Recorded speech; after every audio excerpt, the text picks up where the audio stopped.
I'm Arthur Moats, and I'm here to tell you about my new book, The Moats Theory of Life. If you haven't picked up a copy yet, I strongly encourage you to. This book not only is a fun read, but it's a guide to helping you become a person of impact and inspiration. If you are ready to take the next step to improving not only your life, but those around you as well, go get a copy of The Moats Theory of Life, and it's available at moatstheory.com.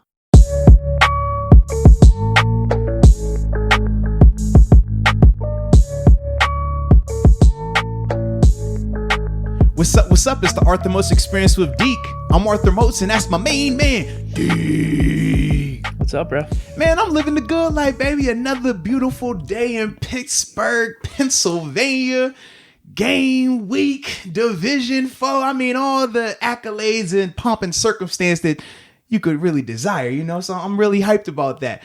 And we're going to deep dive into that. But, you know, as always, for this month of November, this podcast is brought to you by DRAFTKINGS Sportsbook, America's top-rated sportsbook app. We know it's the safe and secure place when it comes to, you know, putting money down for a chance to win, because that's all we ever want is just a chance, baby. But, I mean, if you like money line bets, which means, you think this team is going to win straight up, DraftKings has that. If you want to do the spread, right, you might think that this team is better, but they're not going to win by enough. DraftKings has that. And we also talked about our player prop bets, which made me some money last week. Hopefully I can get another good situation this week. But that's what DraftKings gives us, man. So if you haven't signed up just yet, make sure you sign up and use the promo code MOATS. That's MOATS. I mean, you should not spell MOATS, right? I would hope so. It's simple, yeah. I feel like it's simple, right? It's you know, easy to spell. It sounds like how it's spelled, you know, so nothing funny in there. But make sure you check them out, man, because that's all you want. Just a chance. But when you do that and you use that promo code, you will receive up to $1,000 in deposit bonuses as well. So, yeah, what are you waiting on, baby? Get in the game. Or you get in the game, right? Well, you saw me on my phone before.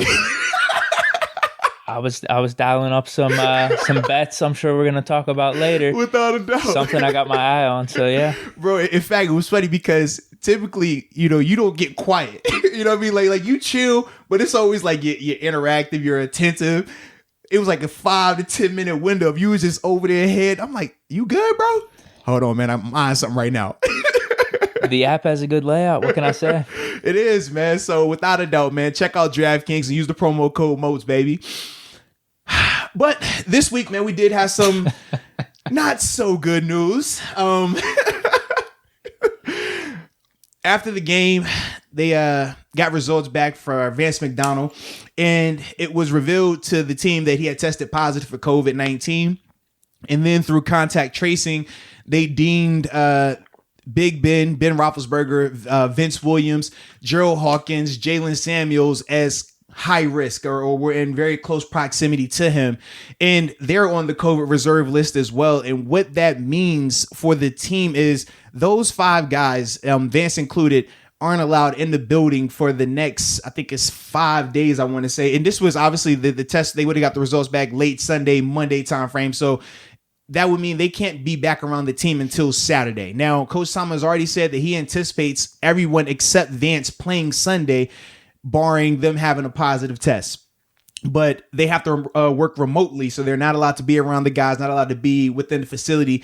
And I still have to see if they release the information or information yet or not in terms of the rest of the team, whether or not they were going to work remotely this week as well. The whole team. The whole team, to prevent potential spread, because obviously from what Coach Tomlin and the organization said was Vance was showing illness signs on Friday. He was on the injury report Friday. So that means they knew Friday morning he had some type of illness. So they sent him home. Traveled with the team Saturday, took a test for COVID Sunday morning, some time frame, but they didn't get the results back until either Sunday night, Monday time frame. We don't really know that timeline in particular. But on the flight back, they were just saying based on the people he was around and the people he's in close proximity with, that's the biggest reason why they're taking these precautions now. But it's unfortunate, man. It's one of those scenarios where, I mean, you probably be naive to think that it wouldn't affect this team directly in terms of having actual positive COVID tests. We've seen them affected in terms of bye week being moved. But this is a situation where now they have at least one positive test and some contact tracing following that. For me, man, I do think both the Steelers and the NFL are at fault. I put more blame on the NFL, though. just because by rule the Steelers followed the quote unquote protocols. My biggest issue with the NFL because there are holes in the protocols in terms of just how they view the testing, how they view a person having an illness, even if they don't have a positive test, and how they react and respond with that. We saw, even a week ago with Marlon Humphrey and how we reacted to that, knowing that, man, this dude was, you knew ahead of time that it was something going on or potential of it, but because he didn't technically have the positive test, you allowed him to go out there, and then obviously has the positive test afterwards. And we saw in Baltimore the different people he had to contact trace with as well. But we've seen this happen multiple times now. Stephon Gilmore, it was another guy, they flew him out separately to a game. Then he tests positive as well. So that part of it, did they follow protocol? Yes. But I feel like when you know just how sensitive this situation is, right? And how it's not a scenario where you feel like you can just avoid it completely. I feel like if you can't avoid it, you have to be a little bit more cautious. And if Vance had zero symptoms, because that's what they tried to say initially, like, well, he was good to go. He didn't show any symptoms. If that was the case, then it's okay, right? I understand, a guy can be asymptomatic and he tests positive down the line. That's fine. We know the incubation period. But he had symptoms. He was showing cold-like symptoms on Friday. It was enough that they sent him home. So to me, I just feel like you have to operate with a little bit more caution in that standpoint, because now, instead of just having one person potentially miss a game, you got 5 guys right now that are kind of in that same window, and we're all just waiting to see what are their results going to be because of a little bit of just not having that abundance of caution. And we have seen other teams take that abundance of caution. So it's not as if we're asking them to do, in terms of the Steelers, asking them to do something that other teams haven't done. But like I said, that's the part where that's for the Steelers. In terms of the NFL as a whole, I just feel like you have to police this better. It's no different. I looked at it with the concussion scenario, right? We talked about how in the past a guy could be, have his bell rung, but they're going to ask the player, do you want to go back in? The player's always going to say yes. So that's why they went to the rule of having the independent neurologist on the sideline. So if they view it and say, hey, man, this isn't okay, you take that decision out of the coaching staff's hand. You take that decision out of the player's hand, right? But when it comes to the COVID situation right now, the NFL really isn't doing that. They are allowing teams that, hey, well, as long as he doesn't have a positive test, yeah, it's okay for him to travel. Yeah, it's okay for him to play in the game. And we're seeing the negative element of that. So that to me is a bigger issue. I think the NFL definitely needs to correct that, so that way we can continue this thing and not have to worry about potential outbreaks with every team every time one person gets a positive test. So you're talking about just the cold, like if you have the symptoms or whatever. Yeah, because this is the test or not. Yeah, if you look at the symptoms of COVID, you look at the symptoms of the flu, and you look at symptoms of a cold. We're not talking about the regular worker. We're talking about NFL team, right? We're talking about guys who are trying to play in the game. We're trying to keep everyone, quote unquote, healthy and stuff like that, so they can play in these games. You have to err on the side of caution that if a guy is showing any cold-like symptoms, if he has a cough, if he has a sore throat, if he has a runny nose, if he has a fever, you have to just lump it in there, because when they do the test, that's ultimately how they're viewing it as well. So for me, I don't think you can just treat it as, oh, it's just a cold right here, because you can't really differentiate the two as it stands today. Now, we're not saying that information can't come out and that change down the line, but as it stands today, the symptoms of those 3 are pretty much identical. Yeah. Well, it seems like everyone's going to be good because they all tested negative right after, right? They did the test the day after or after the game, correct? Everyone tested negative.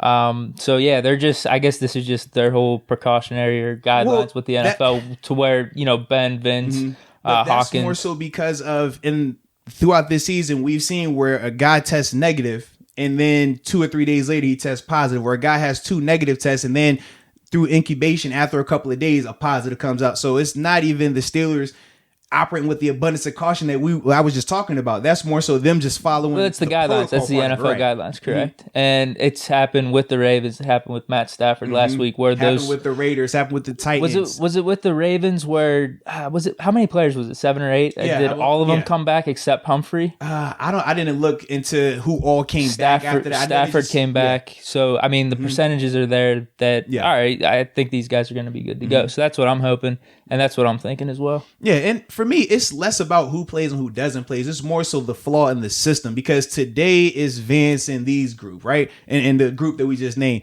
2 weeks from now, it could be Isaiah Buggs in another group. And then down the line, it could be this player in another group. And to avoid that, that's what I'm saying, man. You're playing with fire essentially by going this route. And that's why I said I feel like more of that blame falls on the NFL, because I mean, as much as we would want the team to operate with common sense in some of these scenarios and just say, well, hey, if a guy looks like he's showing any type of symptoms, just keep him away so you don't have to worry about your quarterback, your linebacker, these guys having to be in this quote unquote situation where they're not even in the facility. Where they have to miss some game on some bullshit. Yeah. Like, so to avoid that, you would hope common sense would prevail, but we don't, that's not the team's job though. That's why I feel like it's more NFL related, because they have to police it for these teams. You can't ask teams to all operate the exact same way or all operate with the same abundance of caution and just common sense in that scenario. The NFL, man, we know it's driven by the dollar. We know that part. So for the NFL, man, you have to make sure you protect that. You're not going to be able to get the ratings that you want or have the big time games that you want if you have to deal with this type of stuff. I mean, even though I fully anticipate the guys outside of Vance playing, imagine we're in the playoffs right now. This scenario happens. And no, even though Ben are playing the game, right? All the guys are playing the game. You know, you're starting quarterback and you're starting linebacker. They're not going to practice with the team for 4 days, 5 days, and they come out there and play in the game. Even though we think they're capable of playing well, we would all agree they play a lot better when they're practicing with the guys, the time and everything is right. We would feel some type of way about that. I'm personally trying to prevent that from happening, because right now, the way they're operating with this thing, that's going to be the case. And it's unfortunate, man. I get what you're saying. Like, just as the Steelers, as a team, like, do what's best for us, right? Long term, whatever it is. I get you. Like, and the thing is, God, you know, Vance played 20 snaps on Sunday, so it's not as if, oh man, we hey man, kind of like we joked about, man, if it was Ben, would you do it? Would you not do it? It's not even that scenario with this right here. So even more so, why would you even put these guys in this position where now, even though we feel like these guys are going to play, it's still, all right, if you do play, you're not practicing at all this week with the guys. You're strictly virtual. I think they're allowing Ben to come in to do treatment. I did hear that, even with that, it's still just crazy to me, man. Yeah, it's weird. In this scenario, I don't know how much Ben would be practicing necessarily anyway because of the whole knees and stuff. But yeah, if you're taking this scenario in 4 or 5 weeks down the line, if something similar happens, it's not optimal, especially if there's an important game or if it is a playoff game. Absolutely, man. And that would be, I mean, we know how this thing goes. If you lose a game because the team just played better, you played bad in the game, all right, cool. That's not the end of the world. We can live with that. If you lose a game because your starters couldn't practice all week, not that they had a positive test, but because they were around somebody that had a positive test, and instead of them isolating that guy, they allowed him to be around the guys, we would be livid. You know what I mean? And that's just how I feel like any organization is going to feel right now looking at this thing outside in. So, yeah, let's avoid that from happening, man. I want the good players to play. I want the players to play. There's no offense to Mason or Dobbs, but I don't want them out there. I'd rather have Ben out there. You know what I mean? But right now, you put that in jeopardy by that negligence, and that's my issue with it. So there's a lot of hot topics surrounding this, though. You know that, right? Absolutely it is, man. Absolutely. Do you want me to get to this? I feel like you want to. Go ahead, throw one out, man. I know you can't help it. What are you hearing? No, go ahead, man. Go ahead. Because you're not here a lot, so you go ahead, man. All right. So, all right. Well, we're both assuming Ben's going to play. Mm-hmm. We're hoping Ben's going to play. Obviously, that's the clear thing. If something fluky happens, though, I guess there's a lot of talk going around there. Who should be the backup? Who should be the guy playing the game? You know, obviously, they would be the backup and they would get the start in this game. Should it be Mason or Dobbs? Do you have an opinion there? Are you leaning one way or another? Yeah, for me, I'm rolling with Mason just because he's been with the organization this whole year. And with Dobbs, obviously he came back through trade and stuff like that, but we didn't get a chance to see him in the preseason. He didn't play, pretty much at all last season. He was Garner Minshew's He hasn't dressed, has he? No, I don't think he has. So when I think of all that, I understand the athletic ability that Dobbs possesses, but the last time we saw both of those guys in a competitive situation, just in a head-to-head. It was the preseason last year. And we said that Mason had outplayed Dobbs. Now, we know each year is different because the year before that, we felt that Dobbs outplayed Mason.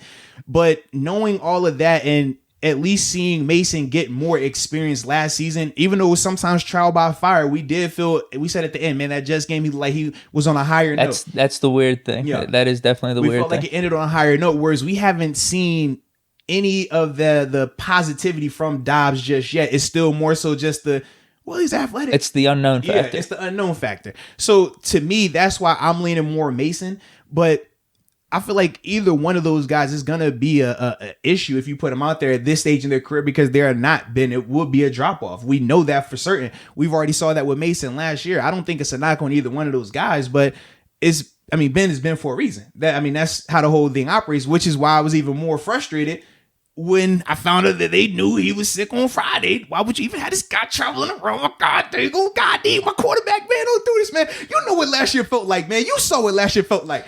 I don't want to deal with that again, man. Come on, bro. I'm mad. I think I told you this. God. I think I told you this. We got a glimpse of that again in the Cowboys game.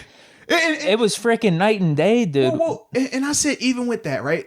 I said, with Mason, I give him benefit of the doubt. I said, at least in all these other scenarios, when he had to come in last year versus the Jets, when he came in against the Seahawks, it wasn't time sensitive. It was more so, hey, go out here. We're going to give you some easier calls. We're going to play. We're going to be fine.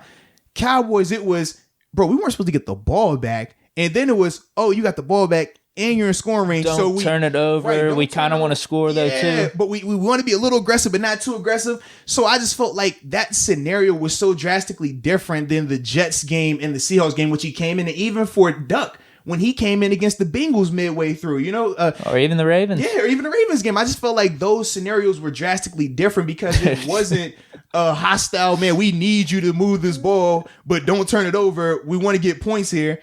I mean, I feel like if Ben would, and this is the problem too, it was Cowboys Stadium. If this is in Pittsburgh, the locker room to the field, Ben could have got back out there.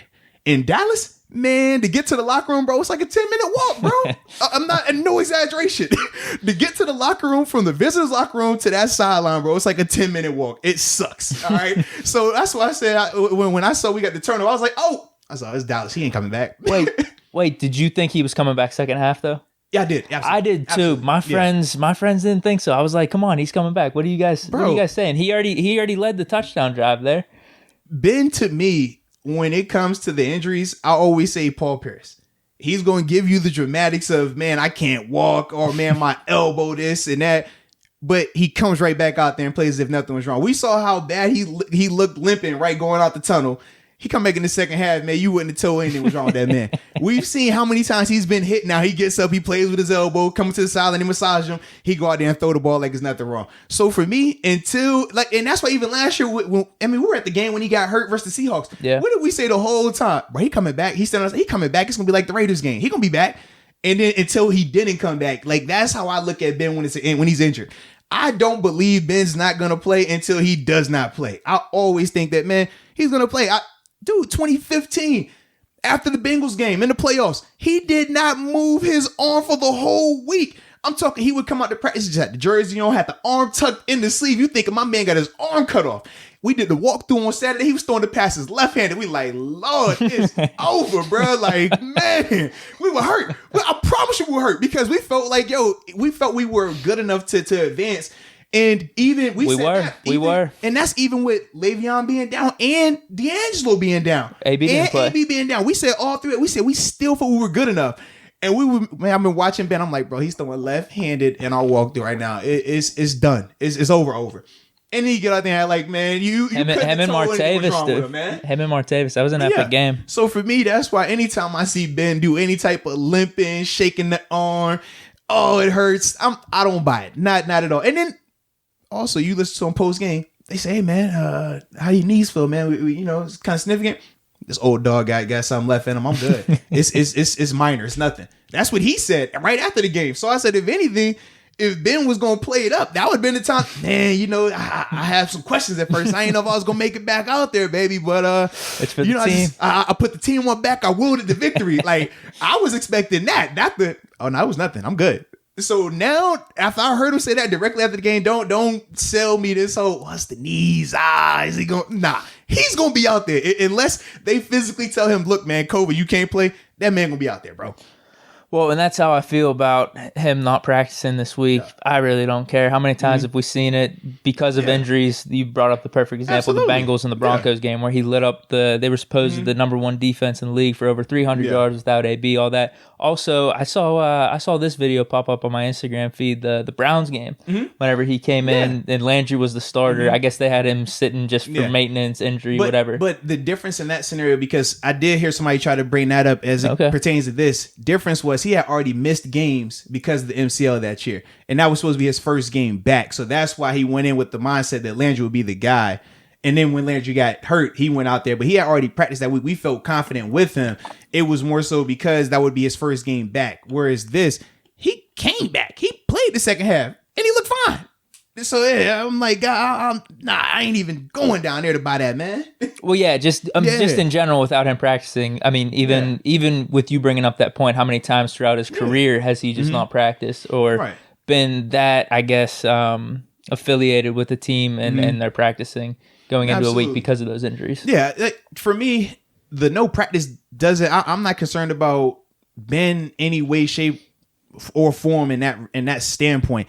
The other guys, sure, Vince not as much because Vince is still Vince. He has seen a lot of football. It's little things from a timing standpoint that you miss from not practicing, but that isn't enough for me to be concerned.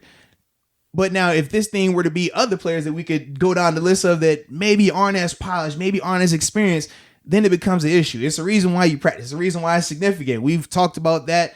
I mean, till we blue in the face. We know that element of the game and why it's important. I guess two more things. One of the things that was coming up in my mind was, man, that Avery Williamson trade looks even better now. Maybe we should have made an extra trade or two. Well, my thing is this though. So get Desmond King. You remember? Well, yeah, and Desmond. He actually what was it? 6th round pick? Right? Yeah. It was a 6th round pick. Absolutely, man.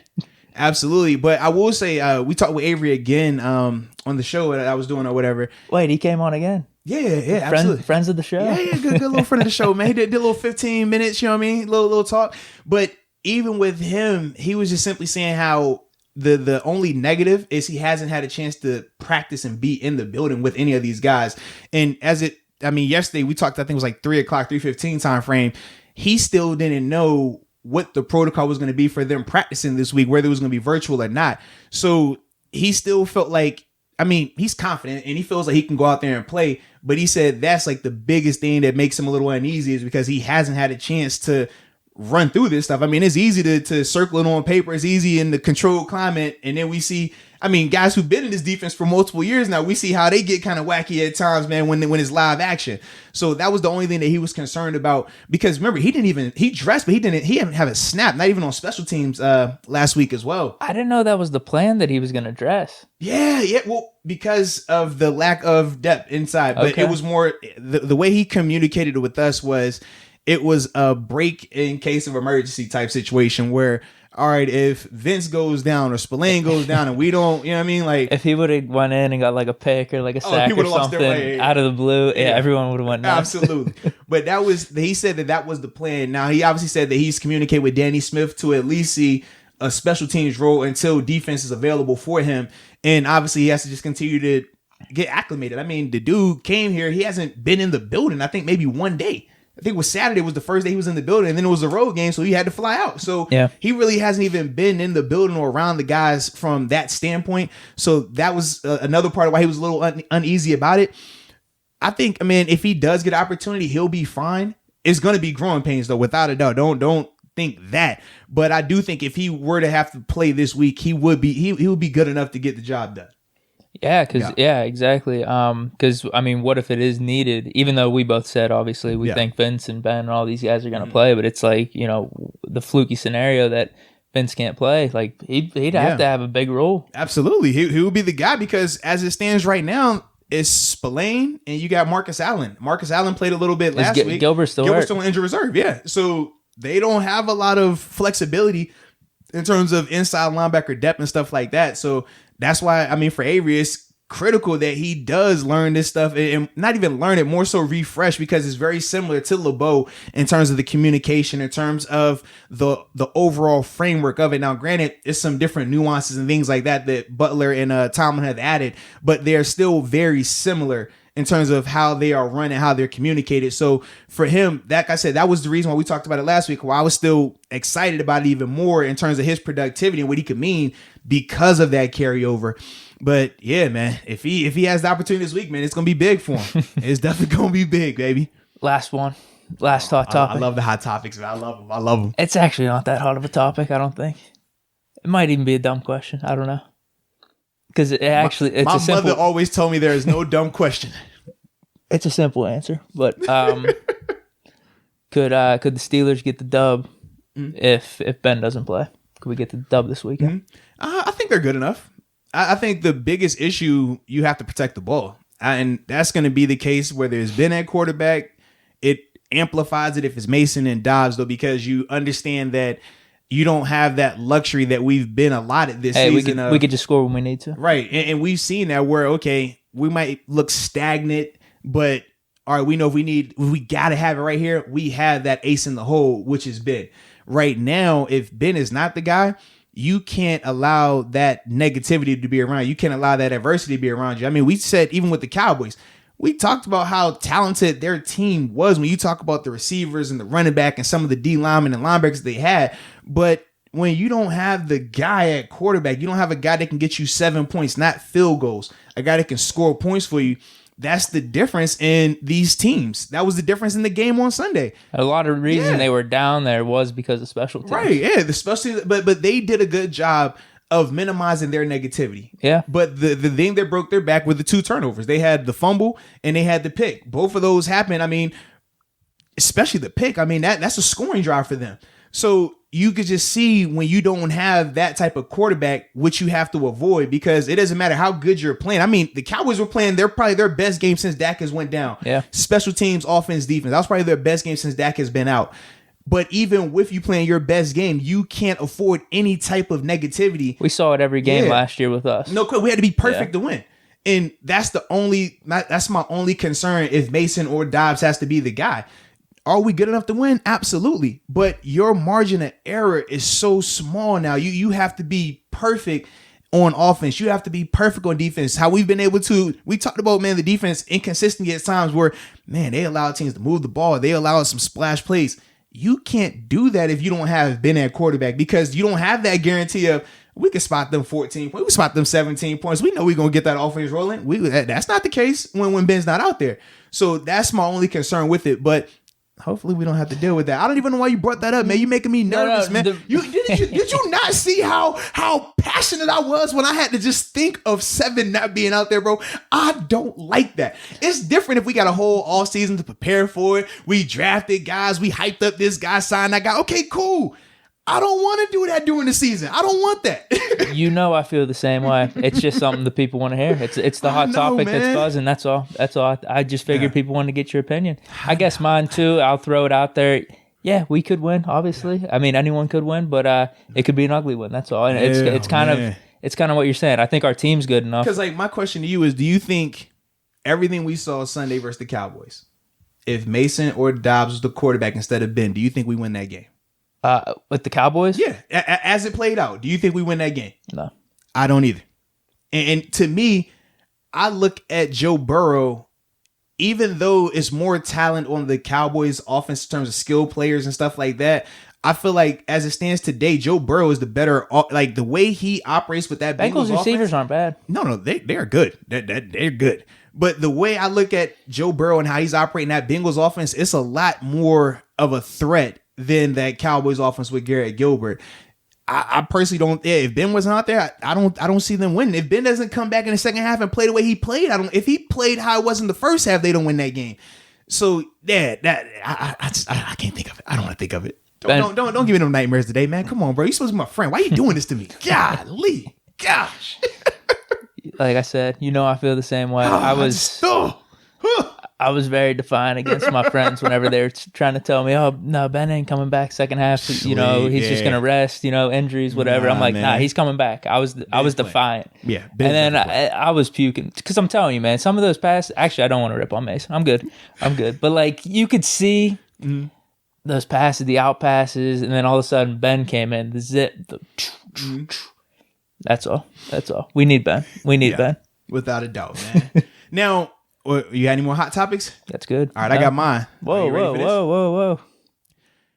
Competition committee officially voted that the playoffs will be expanded if the schedule is significantly impacted. Now, that is a very broad term, significantly impacted. We'll get into that in a second. But what this means, so they have proposed it before. Obviously, they talked about it during the offseason a little bit in terms of expanding the playoffs. They expanded it, 7 teams, 14 teams total, 7 in each conference. So you still, instead of having your top 2 seeds with the bye, now it's just the number 1 seed gets the bye or else play. So it was like, all right, that's good. But now what they've officially amended, and now, they've already agreed upon it. It's just when they want to implement it, is they're going to bump it up from 14 teams to 16 teams, meaning that there would not be a first round bye. And they haven't confirmed it yet, but they have been flirting with the idea of more of a bracket style for the playoffs in terms of how you proceed. So typically your top 4 seeds are the guys who win the divisions. And then from there you go from, just your record wise, wild card rankings. And then from there, if you're a 1 or 2 seed, you're playing, if you're the 1 seed, you're going to play the lowest of the seeds from that wild card round. What they're talking about and leaning towards right now is that second round is no longer you just play the lowest seed if you're a top seed. It's more bracket style. So if you were a 1 seed versus 8 seed, but under your bracket it's a 5 seed or something like that. 4 and 5. Right, so I guess that wouldn't be that bad. It would be the 2 and the 7 that could throw things off. Or even the 1 and the 8. And we've seen that. We saw everybody remembers the Beast Quake, right? That happened in Seattle. Them guys were 7-9 playing the Saints team that should have been hosting the game. But after that game happened, the Seahawks had to go and play a top seed. Whereas what they're proposing right now is that wouldn't be the scenario. They would just go play whoever was on the other side of that bracket. Why are they changing this like that? Dollars, baby. Wait, what does that have to do with dollars? It's more money, man, in terms of the extra game. No, the extra game, but I'm talking about the seeding and the bracketing. Well, so the thing is, they haven't talked in terms of why they were thinking that. But I know for the reason why they want to do this and why they even amended it was because it's more money in playoffs than it is for regular season games. Now, the issue that I have, and probably, just fans in general, is now you're looking at a far more watered down product, especially later in the year, because that 1 seed doesn't matter anymore. Who's the 8 seed getting in? Even the 7 seed, we've talked about this. It's borderline questionable. Right now, it could be a 8-8 team. It could be a 7-9 team. Could flirt around and have a 6-10 team, especially how the NFC East is going right now, just with their standpoint. So you have a lot that could happen with those last 2 teams in both conferences, man. So that's why for them, they can make so much more money in a game like that versus having just 2 regular teams playing in a 1:00 game. Like they're not going to have the eyes on them. So that's the thought process. I don't know why they want to change the format of it in terms of as you progress. They haven't given us enough information for that, but that's their thought process right now. And like I said, in terms of it making the product watered down, if you're the Steelers, and we already have had this bye week move till it was early in the year, but now that 1 seed isn't important anymore, newsflash, the undefeated season isn't more important than winning the Super Bowl. Winning the Super Bowl is always goal number 1, man. You want the bye. That helps. Yeah, so if you're not going to get the bye, then what do? Late in the season, you say, well, we're going to pseudo create our own bye. We'll sit these guys in week 16. We'll sit this group in week 17. And then when it's playoff times, we got our guys ready to go. You can see that. And then also when you talk about some of these teams that have had to traditionally battle to get into the playoffs, right? Those last two weeks of the season, it's like, man, this team has to beat that team. This has to happen. So everybody's competing crazy hard. If you already know, though, with some of these teams that are going to be 8-8, 7-9, you're already clinching that 7 seed. You're clinching that 8 seed already. You're not even going to be pushing that much harder for that either. And to me, I just feel like as fans of the game, you lose out because then it becomes more of like how basketball, NBA, MLB, and NHL are, where every game doesn't matter now. That was the thing with NFL that made it so just special. It's like, man, I know. I think we talked about matters. this. I wasn't the biggest fan of them adding 7th, from what I can remember. I agree. We both were, because from one standpoint, you're like, all right, you get the extra game. Mm-hmm. It's kind of fun, but at the same time, there is a magic to the NFL. 16 games, 6 teams. The scarcity definitely makes it where you're on pins and needles. It's more exclusive, man. You don't have to worry about kind of like in the NBA where a Hawks team would slip into the playoffs and you're like, I don't really want to watch the Hawks play. Like, they suck. You know what I mean? But that was what was taking place. And now we're potentially looking at that. And the reason I also think that it's going to happen, it's gonna happen. What? Oh, so this is your predicting. It's gonna happen because the way they worded it, they said significantly impacted, right? As long as the game is, if the schedule is significantly impacted, or excuse me, the game are significantly impacted. I give you two scenarios where you got significant impact, right? All right. So we got the Steelers playing whoever we want to have them play late in the year.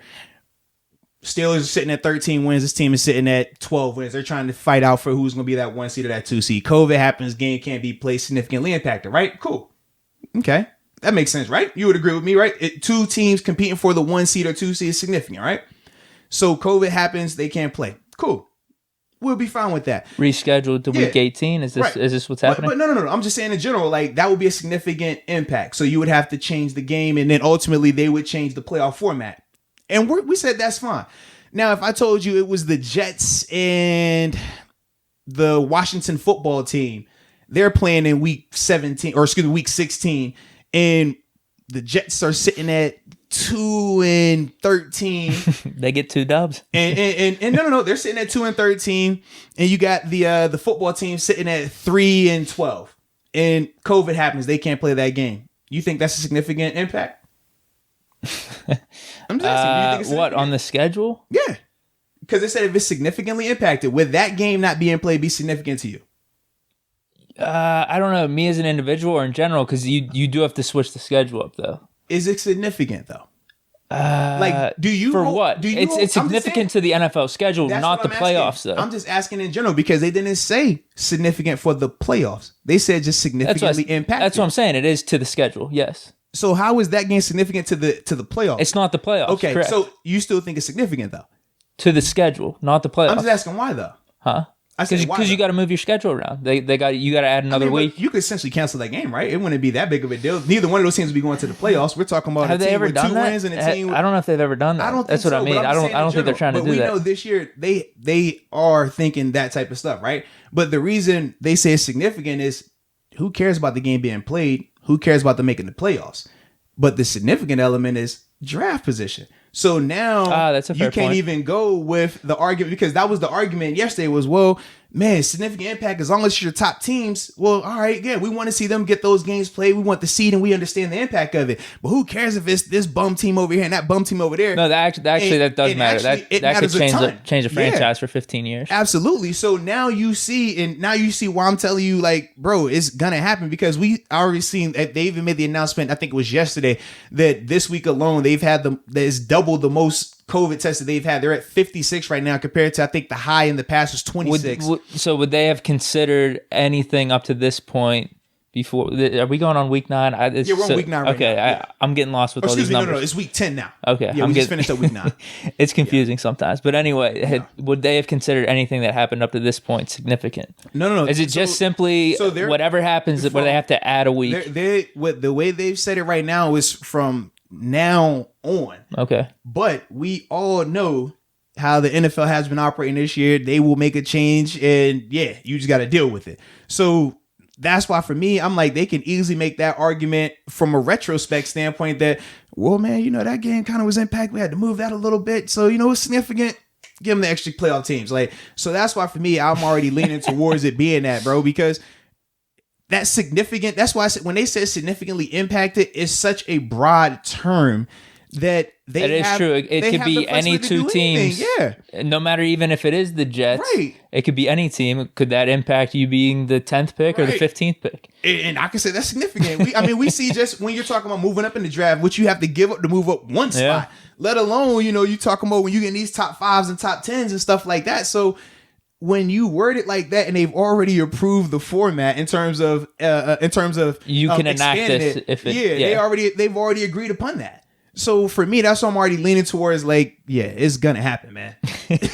That's fine. The writing's on the wall. It significantly, I'm like, bro, significantly impact. I'm like, you need to be more specific than that, baby. That's super broad, but smart on their part. Well, what's interesting too, I maybe I should have brought this up in the hot topics thing, because there are some people that have said, like, yo, no matter if Ben's good to go or not, maybe we should just sit him for injury purposes, let him rest. Yeah. We already banked 8 wins. We're looking good, which Shout out to Coach T, 14 years now, never a losing season. There Fully you go. locked in, baby. Which gotta love it. I completely disagree with. I want Ben out there. I want us to keep winning games. I want us to get the high seed. But yeah, I mean, how much? But that was with the mindset that we would have. Yeah, because I think a bye is important. At the same time, I do think even if the bye is taken away, I think home field would matter a little bit. I'd rather be having teams come through us in Heinz Field as opposed to going on the road. I think that's for me, just I feel like in a simple. normal year, home field matters because you get the fans there. This year, 5,000. It's got to help a little bit. Though. 5,000 fans is doing it like that, bro. Even just the optics of it, seeing your stadium. I would take that though. Sure. If you say so. Location isn't mattering like that, especially with that little amount of fans. And then it's not even like teams are even expanding that. We're seeing, I think the Vikings, they had a plan where they were supposed to expand in. Now they're going the opposite way. We're seeing multiple teams take that approach as well. So yeah, I really don't think home field or going on the road is really going to be significant this year compared to normal years. In normal years, without a doubt. And especially too when you're talking about AFC playoffs, like you're not gonna. I mean, just depending on the seed and obviously and who you have to match it with, barring a East Coast to West Coast travel, I really don't think it impacts you that way because you don't have those fans there. Like, man, I would just rather us be playing the Chiefs at Heinz Field versus Arrowhead. I don't know what percentage of like, I feel better about this being at Heinz versus Arrowhead, but. All right. I mean, you brought up your perspective. I mean, you could be right. Yeah. I'm like, we've been on the road in Arrowhead when it's hostile, when it's packed, and we still got the job done multiple times. I ain't worried about it, man. Okay. Yeah. Okay. Either way, I want Ben to be playing and try to get the top seed. Thing, I mean, because one, that I guess if that happens, your whole playoff scenario, we just don't know yet. So let's just keep going as if it is in place, man. Let's try to win all of our games here. Well, I mean, I feel like always the goal. I mean, in every coach will tell you, as long as they're keeping score, you want to win. These guys are super competitive. So that's not going to be, I don't think the effort element is going to change. I don't think just from a coaching standpoint that part is going to be watered down. When we talk about watering down, I'm talking about when they just simply say that, all right, it's no longer an incentive for us to go undefeated. There's no longer an incentive for us to fight for the 1 or 2 or 3 seed. That's when you'll start seeing them say, all right, I'm not worried about Ben not playing hard. Them just simply saying, Ben, you're only going to play for a quarter. Mason, you take over for the rest of it. That's when we talk about the product being watered down. It's like typically you wouldn't have to even think about that. But if you de-incentivize that top seed or and this would be in the last like 3 or 4 weeks of the season. Yeah, absolutely, man. I just got to give a shout out to Tomlin's press conference. He might be the best person to ever do press conferences of all time. He said something.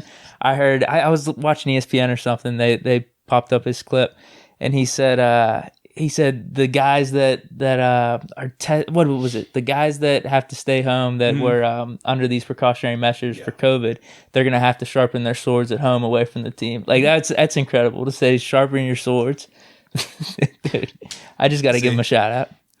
That's because you ain't. I'm around that man all the time, bro. You know how many times you tell me about this day going short sharpening and iron sharpens iron. And man, I'm like, Coach, I don't use swords. All right, if I was in the army right now, I'd probably have a assault rifle. Okay, like, talk to me like that. just the visual of sharpening your sword at your house, like it's hilarious. Man, Coach T, man, we say he is the second person to talk like this. Jesus was the first one, then it's him. He talks in parables. Man, once you get that Jell-O out the box, hard to put the Jell-O back in the box. Who talks like that? Man, if you got red paint, you got to paint your barn red. Who says that? You know what I mean? Like this is him all the time though. Like it's never a simple, hey, Arthur, you got to be better at this because that equals that. No, it's, well, you know, if you get caught a little less than ready, then you're going to take it personal. And now you're going to find yourself out here pressing a little harder. Like, what? Coach, just talk regular, talk normal. He's a parable speaker. I love it, though. Dude, it's incredible. Yeah. It's incredible. Like a press conference, you know, it's supposed to be so benign and everything, but like he makes it entertaining. That was awesome.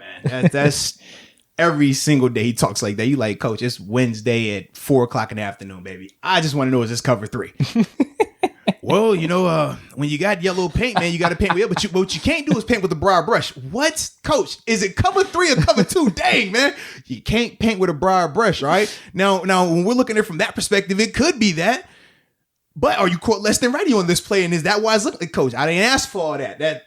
That's Coach Tito, baby. I had to give him a shout out because whenever I heard that, I'm like, wow, this is incredible. This is incredible. My man, Coach T.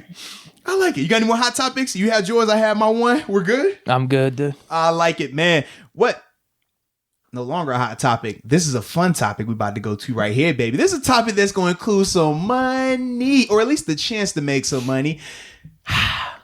In this part of the portion, man, this part of the podcast, we got to talk about DraftKings, right? And in particular, man, some of the things they got going on now. You already know, if you haven't signed up just yet, signed up, use the promo code Moats, up to $1,000 in deposit bonus money. It's an awesome scenario, right? I mean, you sign up, get your player prop bets, all these different things. So you get a chance to win some money, right? That's all we want is a chance. We've talked about that plenty of times. Just a chance, baby, just a chance. But what type of guy would I be if I didn't tell you a little bit of my secrets, right? What I'm looking at. Because I got a little situation I'm eyeing here, right? I know you keep talking about how much you're winning. Yeah, man. So as it pertains to this Steelers and Bengals game now, we know we talked about the whole situation with COVID and how it's kind of up in the air in terms of the players. But as it stands today, the spread is the Steelers are favored by a touchdown. So the Steelers are -7. The odds, I think, are 110, right? I'm cool on that. I don't really like the spread element of it, right? Because we know, we even saw last week, the spread was 14 points.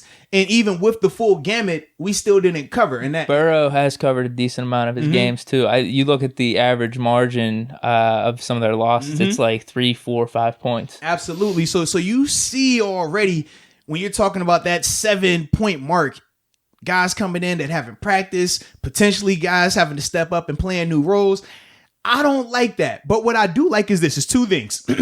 Total points combined from both teams, 45.5. So that means that both teams together would need to score over 46 points. I like that.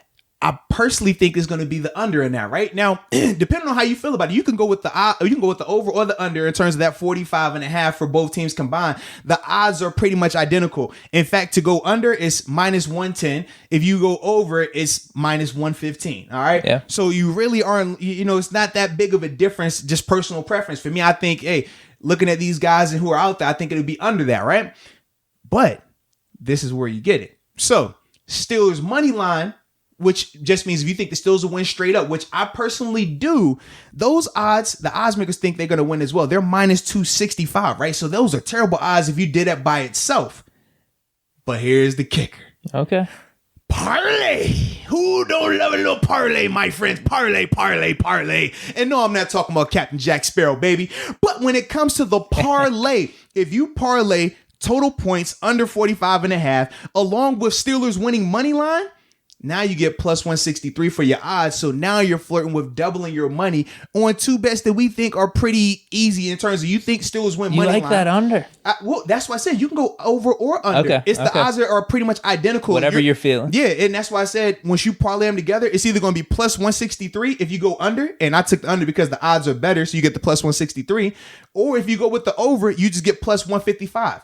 So one, you're going to get a little bit more of a payout. One, you'll get a little bit less. One, it depends on if you think it's going to be an offensive explosion. Both teams are going to score. I'm actually going to be interested in your breakdown here because you're going to have to explain this under to me. Yeah, so that's the thought process. And I told you already, the under is because Ben not practicing for the week, along with if Ben, for some reason, doesn't play out there, this gives you that insurance. You feel me? That's what that whole purpose of that bet is. You got insurance because even if he plays, I think it still has a little bit of a slow start. He's a little sluggish because of the lack of practice. Not only for him, but the time. And I feel like the time in these past couple weeks between him and Claypool and him and Deontay haven't necessarily been in sync.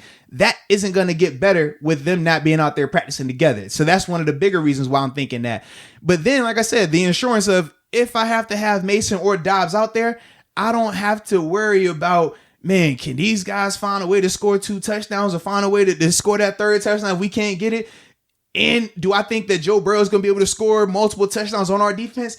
It's just what's that? At least 23 from each team. That puts too much pressure, too much up in the air with already the uncertainties going into this game. So that for me is why I just insulate myself. But you parlay it with the money line because you think the Steelers are going to win anyways. So with the parlay, that's how you get the positive odds, and then from there you got a dope little payout. So that's what I'm thinking, baby. That's my goal. You know what I mean? All right, can I tell you one of mine? I'm looking at. Oh yeah, man. Let me hear it, I baby. told Let me you. hear it. I told you I downloaded the app. Let I me was hear looking. that thing, man. I was looking through some of these. Not football related. Oh yeah, it's good. No, because that's the beauty, right? With DraftKings, it doesn't have to be football. It could be MMA, it could be golf, it could be basketball, hockey. You name it, they got it. Tennis, any sports you could think of, they got odds for you, baby. It's Masters Week. Mm-hmm.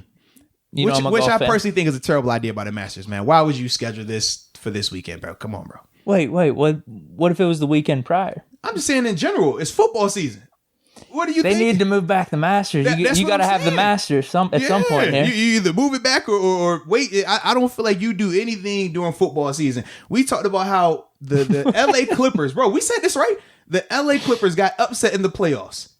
If that was when it was supposed to happen, it would have been the lead story. It would have went crazy. It was during football season. Nobody even cared. No one talked about it. We didn't even talk about it. I think we talked a little bit briefly about it through a text message like, oh, this happened this week. Oh, man, I didn't even know the game was on. That's how I'm viewing the Masters right now. Like, bro, this is crazy. Why would y'all do that to yourselves, man? This is just simple. You got two GOATs in the game. Mm-hmm. Brooks Koepka, just to make the cut, okay, minus 560, and then Tiger Woods, minus 278, just to make the cut. Tiger knows Augusta, the Masters golf course. And how many times in the past, probably this past decade, has he been having a layoff, injuries, whatever? He comes back his first match in the Masters, and then he makes a top 10. I just feel good about him at least making the cut. You parlay that, just a slight little minus 167 with Tiger and Brooks Koepka. That's all. You just put some money on it. I feel like it's a sure thing. It's something simple there. See? Two greats in the golf game. Just combine them together, and you're going to be good this weekend. Parlay. Gotta love the parlay, man. That's like my favorite thing right now. I love a parlay situation. So, with that being said, man, make sure you download the app DraftKings Sportsbook. Use the promo code Moats. Receive up to $1,000 in deposit bonus. And let's all get a chance to win money, baby. Let's do that. Who doesn't love a chance to win some green? I don't know. All right. So now you ready to deep dive into this? We started with the hot topics, huh? Now we got the meat and potatoes. I like it. Sometimes you gotta switch it up. Sometimes you gotta go dessert before dinner, man. Yeah, I mean that was really the big topic of the last day or so here. So I feel like we would have done it in injustice if we would have started with it. 4-hour radio show yesterday, 2-hour radio show before today. I've had 6 hours on air of talking about that. So yeah, this is going to be fun to actually transition to the actual game. But without a doubt, man, it's the lead story. I mean, you can't not talk about it. It's kind of when Ben got hurt. We're early this week, so yeah, you're probably going to actually start previewing it maybe tomorrow and Friday then, right? That makes sense. Yeah. So here we are, though. Now in the podcast, we're about to preview it. It's like that, man. So we're ahead of the curve. 2 weeks in a row now, huh? It's 2 weeks? No, kind of. What do you mean? I forgot which one. I thought we did Thursday last week, right? No. I'm talking about early in the week. We had got some news. I forgot. You broke it too. Broke some news. I forgot what it was. Dude, you might be thinking like 2 months ago. Here. No. Not that one where we did the little song thing. No. Yeah. I guess I'll get to it later. We're not about to sit here and ramble about that, man. Okay. Yeah. But got the 2-5-1 Cincinnati Bengals, second year head coach Zach Taylor. Versus the 8-0 Pittsburgh Steelers, man. Yeah. 4:25, right? 4:25 primetime action. I love the 4:00 games. It's the perfect time frame. I promise the perfect time frame, man. I like Sunday nights though, dude. I like it from an entertainment standpoint. I hate it from a work schedule standpoint. It just throws off everything for me. Why is that? Because I got Monday morning shows I do. Okay. Yeah. Okay. And I don't like having to stay up that late and then try to get up super early to watch the tape again because I don't feel comfortable going on air talking about it to that level without having a chance to like watch it multiple times. It just cuts down on the stuff. But hey, I'm not seeking comfort because in the words of Coach Tomlin, who cares if you have those problems? In fact, people are probably glad you got them problems. So true. Don't worry about it. Okay. You like the 4. I like the Sunday night. Yeah. But yes, 4 is up there for me for sure. And plus 4, you go from an early game to a Sunday night game all at the same time, but you don't have to worry about eating dinner at midnight. Or, trying to eat dinner during the middle of the game, or depending on what time your dinner schedule is. I just don't want to deal with all that, man. I'm cool on that, baby. I'm cool. How do you want to start this?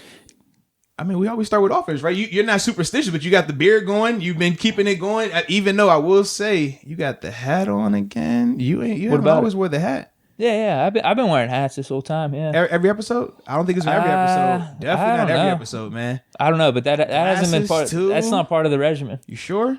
I wore the glasses last week. Well, that's because you got the new ones, right? I got the new one. I actually like these now. Beforehand, you kept throwing them on the ground, so I'm a little I know, worried. because I actually like these. I like these glasses. All right, just making sure we good, man. Yeah, Avery I'm good. For a second, Avery thought he was the jinx. Really? Yeah, because he said literally he comes from the Jets, and his first game here, Ben gets hurt. And he said he's always been on the other side of it, where if a guy gets hurt, he doesn't come back. Or if it's a tight game, they typically lose it. So he said literally, man, he's looking at Ben go down. He's looking at how tight of a game, and he's like, they're going to call me the jinx. I come here, we're not undefeated anymore. So we cleared him of that. So I'm just making sure that you're in line. We're good, because the beard, the 2713 in your hat just overpower anything. Yeah. So it's cool. So it's cool. All right, just making sure we're covering all the angles, man. Yeah, that's covering all dude. the angles. That's it. So with that being said, man, go ahead. Start with the offense, I guess. Which offense? Because you just got to tell me.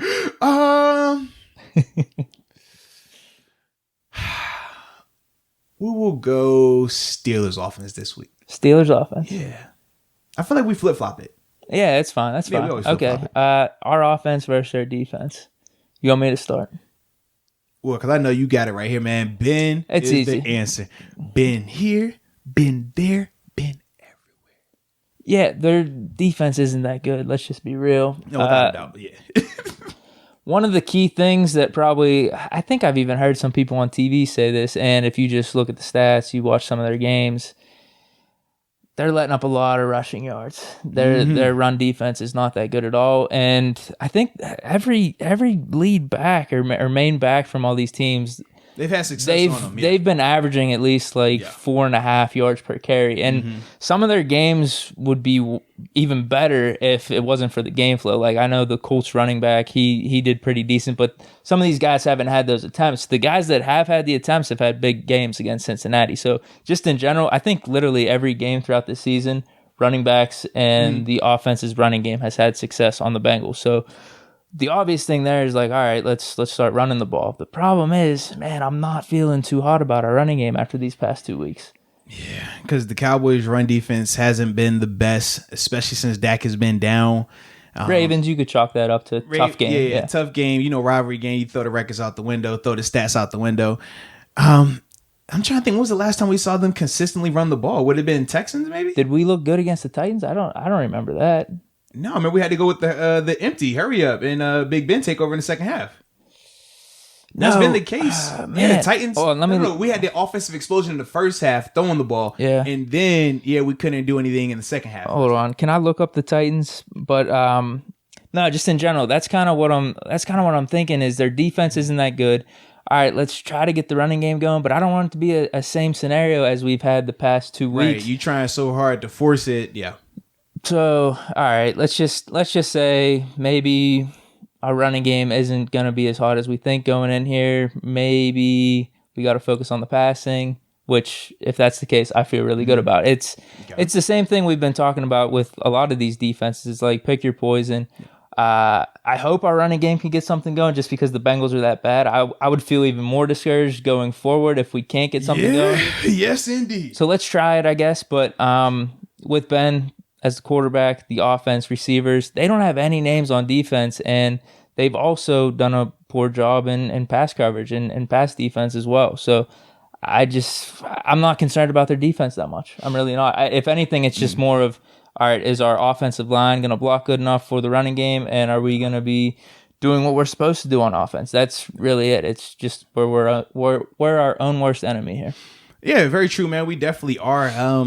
I will say they do have two guys that we do have to worry about from a protection standpoint: Geno Atkins and Carl Lawson.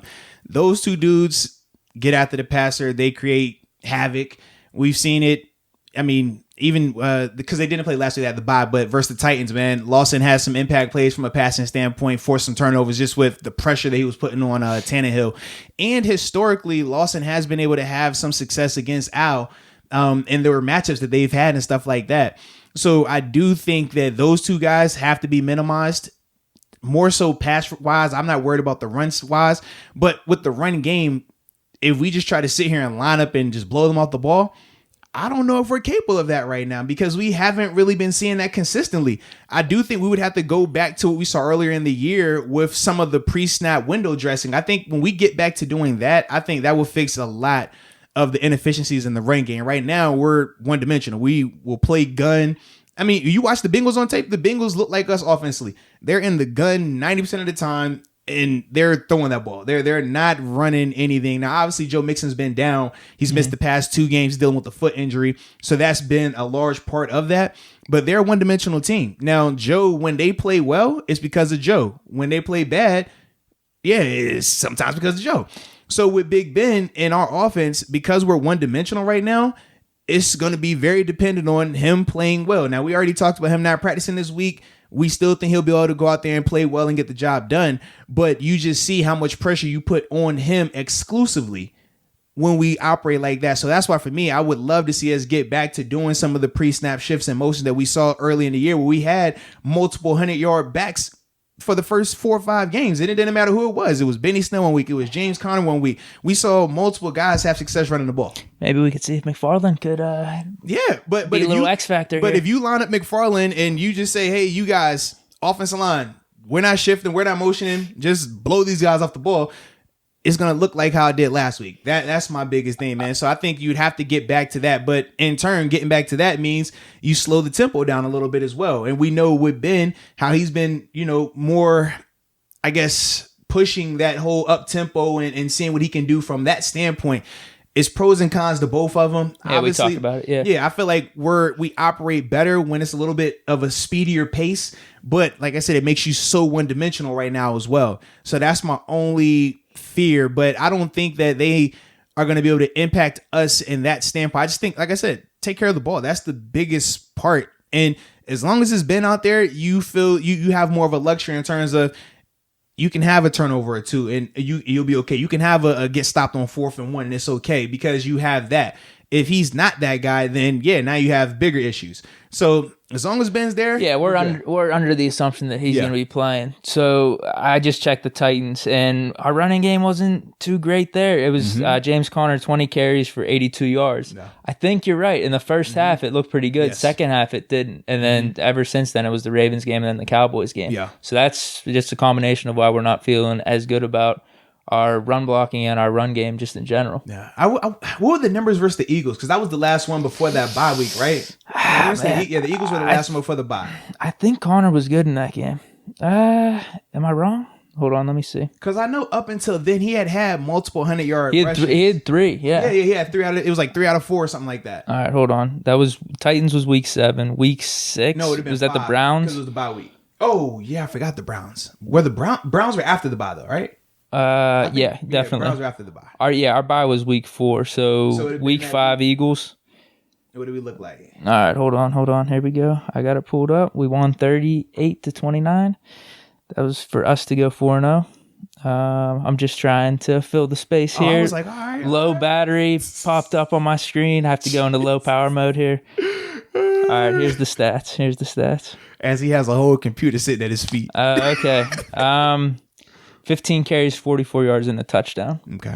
We had the Ray McLeod sweep for he had 2 carries, 63 yards there. He must have done really good. That was the Eagles. So he must have done good against the Browns. Yeah, and then Claypool had the because that was the 4-score game by him. He had the it was only 3 carries for 6 yards. One of them was a touchdown. Okay. That's all. So he must have done good against the Browns. Okay. Yeah, Browns, Texans, and Broncos. Those were his 300-yard games then. Yeah. We need to become more than one-dimensional. That's my biggest takeaway right now, and I think we can. I just think I'll double check the Browns real quick. Yeah, but we got to find a way to get that running game back going. And if you go back to, like I said, in all those games that you're reading off, and even the one where Benny Snell had the 100 yards versus the Giants, in all of those games we saw so much pre-snap movement, and the reason why I know you've been harping on that. Yeah, and the reason why it's so important. Yeah, 101 and a touchdown against the Browns. Yeah, so if you have the guys that are just physically bigger and better than the guys in terms of the D-line that's in front of you, then you can go with this power scheme, just blow them off the ball, and you're fine. right now, that's not our makeup. Right now, I look at our offensive line as more of the finesse bunch in terms of elite when it comes to pass protection, right? We've seen them keep 7 clean for a large portion of the season. They are top notch there. But when it comes to them actually having to just line up and blow them off the ball from a run standpoint, they haven't really shown that. And the issue is because there's still a gap scheme running base, meaning like, all right, their job is we're blocking man on man. I'm trying to just blow you off the ball. Whereas when you think of like the zone scheme, you think of Terrell Davis, you think of Shanahan when he was out in with the Broncos and obviously in Washington, right? Where it's more the old line isn't trying to blow you off the ball. They're using their speed and quickness to position block you. And then your back he's looking at different points. He's looking at the end of the line of scrimmage first. Then he's looking at the second defender in the line of scrimmage, and then so on and so on. Whereas with the power scheme, you don't have to read a particular guy. It's more so we're running that ball in the B gap, like it or love it. This is where we're going with it. Our guys are better than you. Right now, we're still trying to run like that, but we're not getting the movement up front to equal that. So without having to completely change your blocking scheme, you go to the shifts and motions because as a defense, it makes you have to be on your heels. It makes you have to look at it and pause for a second. It takes that edge off. And at the NFL level, it's not as if you have great players and absolute trash players. The gap isn't that far. I mean, we said you can have a guy like Travis Fulgham, right? Who isn't all world, but you give him an opportunity and he can create some havoc. If you allow that window to open, he can do some things at the NFL level. That's what it is. So if I know just lining up right now, I can't blow you guys off the ball. But if we go shifts in motion, that makes you hesitate for a second. Now I can get you. Go back to that. I think that's what they've gotten away from, but it's more so because they found that comfort in Ben doing the hurry up and spread offense that it's making them feel like, well, we don't need the running game. It works against some of these teams, but as it gets thick and we get down this thing in terms of when you face these playoff teams obviously in the playoffs or leading up to that, you're going to need to be able to have more elements to your game. So that's why for me, I'm harping on it so much at this point in the season versus just simply saying, well, man, Ben's doing fine, man. Just keep rolling with that. Because that it's not you're not gonna be able to keep winning games that way. Yeah, the running game would definitely help, no doubt. Any offense. In fact, it's gonna make his numbers even better if we can get the running game established, man. Yeah, and there was a lot in some of those early games, man. Some of those drives. Yes, I mean, think about that, man. You saw some of it in these past few, but man, I just remember the first 4 or 5 games, like 7-8 minute drives, dude. Just calculated, just gashing the defense. And then after you run it, then you double move, then you taking a shot downfield. We would see how. It wasn't all right, Ben's having to throw this on this guy who's right in his hip pocket. No, Ben's throwing to a guy that's wide open. Like, it's a lot better. I mean, when people have talked about Ben's downfield accuracy, I know you put the one little clip up, but as a whole, that has probably been the weakest part of his game. It's a lot easier when your guys are going to be separated because of that defense having to play more close to the line of scrimmage because of the run threat. Right now, they're not having a run threat, so you're having to be perfect every time you throw the ball. You're having to put the ball in tight windows. We seen the Juju catches. How many of those Juju catches is he wide open? Not a lot. It's more so him catching it on somebody. Great ball placement, great hands by Juju, and then you make something happen. It could be so much easier. His after the catch has been incredible this year. It's been really good. I mean, we've talked about it a couple times, but yeah. But that's my thing. I'm like, if you can set up the run game, man, that will take so much pressure off of those guys to be perfect in the pass game, because you asking them to be perfect for 60 snaps week in and week out, eventually they're human. Eventually it's not going to be perfect, and then it's going to cost you. So let's get this run game going, baby. All right, we're good with our offense versus their defense. Absolutely. Then? Anything else we're missing? I think we'll be fine. I really do. Yeah, as long as if for some reason the running game isn't going, which we're hoping it does. You're not hoping that. What? You're not hoping that. I am. No, you're not. No, because that doesn't fit the narrative. You know the narrative, baby. Ben has to be the reason. If the running game gets going, Ben technically isn't. I personally feel like he's always the reason. No, I was gonna say I just spin it that way. It's gonna be like, man, nah, he let Ben air it out. No, because I'd spin it that way. Like the running game's going because we got Ben at quarterback. If we don't have Ben there, let's see how the running game does. That's how I would spin it. So yeah, no, I just want our offense to look good, and yeah, that's all. I think Ben's the captain back there orchestrating it all. That's how I consider it. Yeah, I hear you. So if Connor wants another 100-yard game, I'm good with that. Yeah, I'm good. Yeah, I'm sure. All right, so our defense versus their offense. All right, this gets interesting now. No, absolutely, man, because I mean, I've already talked about it from a receiving standpoint. They are up there with the Cowboys in terms of rival. Obviously, the Cowboys last week, we said Amari Cooper, Michael Gallup, and then CeeDee Lamb. They were, I mean, they caused some problems for us. Even with Garrett Gilbert at quarterback, they caused some problems. And even watching the tape again, Garrett was missing on a ton of throws, and he still had a lot of productivity, but he missed on a ton of just routine timing passes, just the ball placement. And it's at the NFL level, we don't really talk about it as much because these are the best of the best terms of passes, but just a lot of his throws where he was having guys open, deep outs and comebacks, just ball placement being more inside or behind a receiver versus chest or leading them to, to just be safe to catch the ball and get out of bounds or not take a hit. Garrett doesn't possess that. Whereas Joe Burrow, you watch him on tape, Joe throwing some dimes. I mean, as it stands right now from a pure passer standpoint, he's the second best pure passer in the AFC North, man, behind Ben, obviously. Like, he is like that. I feel more concerned for him long-term being a threat to us than I do Lamar Jackson or Baker. I just don't think those guys. With Lamar, we know he's a great athlete. We know he's a great playmaker. But in terms of just pure quarterback, we've seen some of the flaws he has from a passing standpoint. And obviously with our defense the way it is, we've been able to really get after him and create some turnovers. Joe Burrow is different, though, in terms of he is like Ben in terms of throwing the ball. He can put it anywhere you need, has the velocity, has the toughness. Now, his toughness is different than Ben. Ben is more, you can get to Ben, but you can't bring Ben down. Burrow definitely has shown some elusiveness. That Titans game, man, they were coming after him, and he was making guys miss, finding ways to be Houdini. That's the part that makes me a little nervous, because we saw even with Garrett Gilbert last week how when he extended some plays, it presented some challenges for us. Joe is like that, but obviously a way better player than Garrett Gilbert, both as a runner and as a passer. So he is the biggest concern. Now, we know with these receivers, AJ Green, Tyler Boyd, and T. Higgins, they have all produced. We know AJ Green. We know exactly who he is. Tyler Boyd, we know exactly who he is. And T. Higgins is emerging. I mean, he's been looking good in his opportunities. They have two big issues right now. Number one is the running game. With Joe Mixon being out, Giovanni Bernard, I mean, he's a good player, but he's more of the complementary variety. We think of Giovanni Bernard similar to how we would view Jalen Samuels and Anthony McFarland. They're more of your, all right, passing down guys. You want to get them the ball in space. You don't really want to line them up and have them running in between the tackles. That's really not their game at this particular point.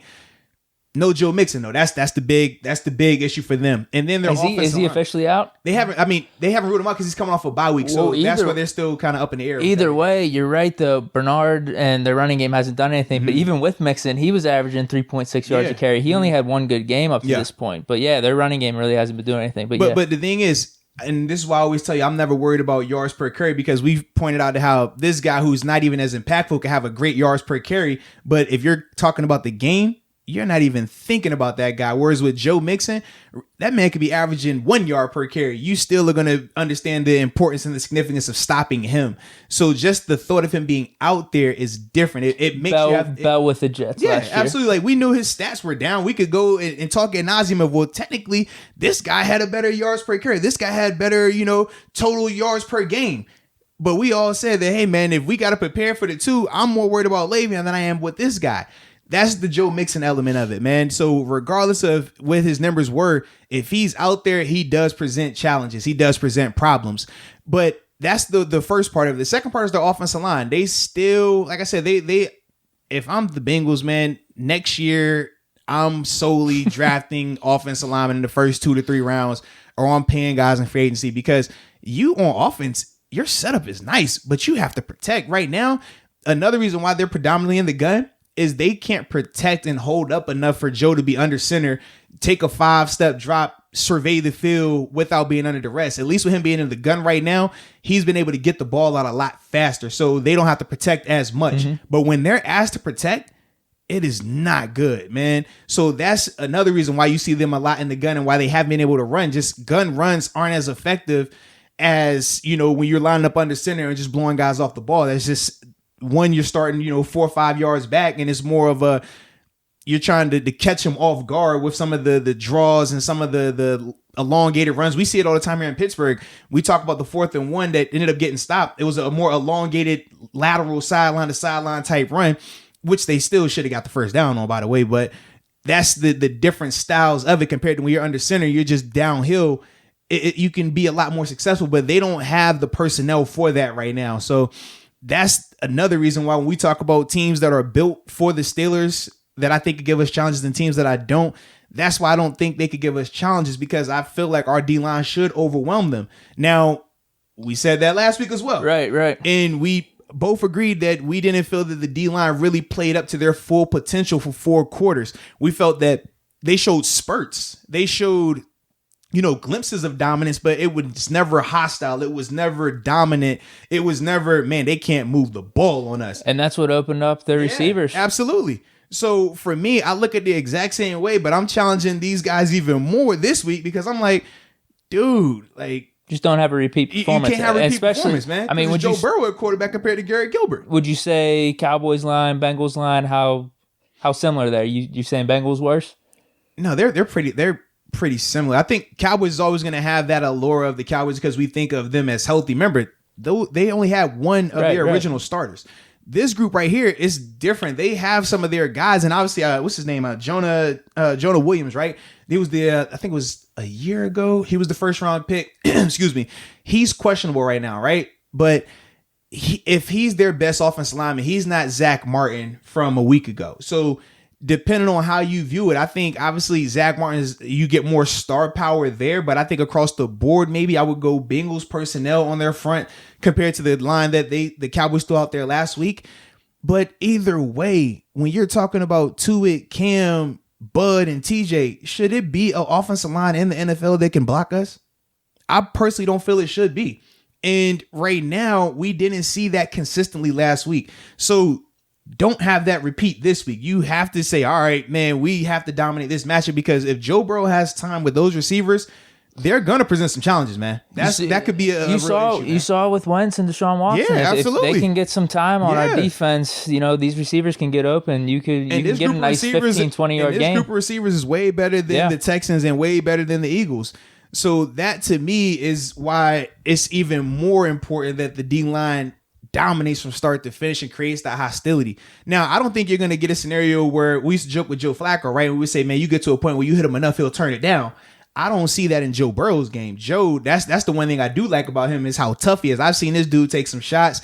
I even had a chance to listen to the mic'd up of him, and literally he's laughing. He's just like, bro, that's good. It's good. I got something for you. Andrew Luck. Yeah, like, but no, at least with Luck was going to compliment you, right? This dude is on some like, oh, I bet we good. Like, he's letting you know he's ready to go, man. So for me, I love that, especially with young guys, because you just never know. But I think that's going to be good for the AFC North as a whole, man. I think just as we get that new wave of quarterbacks, right, that are coming in, you want to make sure you got guys that's going to keep the league as a whole, the division as a whole, viewed as a top-notch division, not oh, man, they suck in that division. Like, we don't want that vibe. I guess makes for more entertaining games, right? Yeah, absolutely, yeah. Yeah, you hit everything on the head. That's kind of what I was going to say. What you brought up, though, is interesting. Is there's a combination of Burrow whenever he drops back to pass of it's coming out quick, yeah, or he's making things happen, and dude, he might not get it out for 7 or 8 seconds. It is nuts, and gets it downfield. Like versus the Titans, it showed up so much. Where you would think like, okay, obviously with Ben, we know it's a little bit different, right? He'll make a guy miss, and he doesn't mind holding it a little bit longer, but that's Ben. With Joe, man, I seen Joe make one guy miss, make a second guy miss, hold the ball for a second, make a third guy miss, and then throw it downfield. I'm like, this is crazy. There was one play where he didn't even throw it down. I think it was on a third. It was like a 3rd and 10. Do you remember this? Like, he was in the backfield for like 10 seconds going back and forth everywhere. He ended up getting like a 4 or 5 yard gain on the ground. I think they ended up punting. But yeah, he's been impressive, man. I think it goes back to what we've talked about in the past with like Lamar, Carson Wentz, Deshaun Watson. These dudes can kind of do it themselves, figure out a way, despite offensive line in Carson Wentz scenario, and even Deshaun Watson with their receivers not being like the most elite in the league. Yes, indeed. In this case, like we said, Bengals, they got some top receivers here. So, and that's been our weakness, just getting gashed in the backfield, or not the backfield, I guess the secondary. End, yeah. When you think about like that's the thing too, and that's why we always say statistics. You have to be careful with them because on paper, statistically, our defense is still one of the best in the league in terms of run, pass yards, total points, all of that. They check the boxes. But I think we will all agree that our defense has given up an alarming amount of explosive plays, both in the pass game and in the run game, like stuff that you just typically wouldn't expect coming into this season. If this was 2 years ago, I think it's different. But the expectation that was set after last year, we weren't anticipating this at all. Yeah, this defense is definitely an upgrade from outside of last year, the past 4 or 5 years. Yeah. And to me, I just feel like they haven't lived up to that expectation yet this season in terms of where we think of just dominant performances. Browns game, that was it. Yeah. And even that, I still felt that like a lot of that was because of the Browns conceding in the early part of the third quarter. Most teams, man, they're going to at least give you to the fourth quarter. We even saw Brady on, like I said earlier this week, they down 31-0 in the second. He's still playing in the fourth quarter. They pulled Baker, I think, a series in the third quarter. So it was clear that they weren't even trying to go that route with it.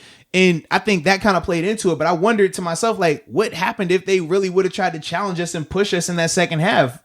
Because we've seen, scenarios where teams have had. We thought the Eagles game was over. I think it was the Texans too. I thought that one was over too. Texans, Eagles, and Titans. All three of those we thought were done, man. Broncos, with as soon as going out. Especially with Locke went out, we was like, oh, it's done. And then we saw Driscoll in the second half in particular come back and really start to light us up. Noah Fant, man, we was making plays. So to me, I don't think, like I said, none of us expected our secondary to give up the plays that they've given up. Now, they've made splash as well. Very timely plays. Like it's one of those things you can't complain too much about because at the same time, we get in the pick in the red zone, holding teams to field goals whenever they are having good drives. Like that counts for something. Yeah, well, and that's why I feel like they still have been, a B plus in that vicinity, B plus range, but it's a difference when you think of what an elite defense would look like. We're not consistently seeing that from them, and it's masked by the turnovers. The turnovers give you that feeling of, oh, it's all right. It's kind of like when we talk about the offense. Well, in the second half, man, we were able to, spread it out, move, get some points out. Offense is all right. And it's like when you really look at it, you're like, that's not all right. I mean, we're really dominant right now, or really reliant on creating turnovers or bend but don't break. Get down to the red zone and just hope you can, create a stop, force a field goal. That's not a good recipe. We talk about that versus Garrett Gilbert. You think Patrick Mahomes settling for field goals? We'll make him settle for some field goals. I hope so as well. That's all I'm saying. Because it's a different level to it, man. And that's my thing. I'm like, are we looking to do enough to win these games, or are we trying to make sure we're doing enough to win a Super Bowl? Like, if all our focus is going undefeated and beating these type of teams, well, sure, you do what you've been doing. But if you're trying to win a Super Bowl, this is not going to be the competition. You're not worried about the Bengals in the AFC Championship. You're not worried about the Bengals then. You got to be making sure who you are worried about. And we know those teams. And the only way you're going to be able to beat them is if you address these issues now. Get them out the way now. Fix it now. So we'll see, man. Yeah, let's do it this week. Let's do it.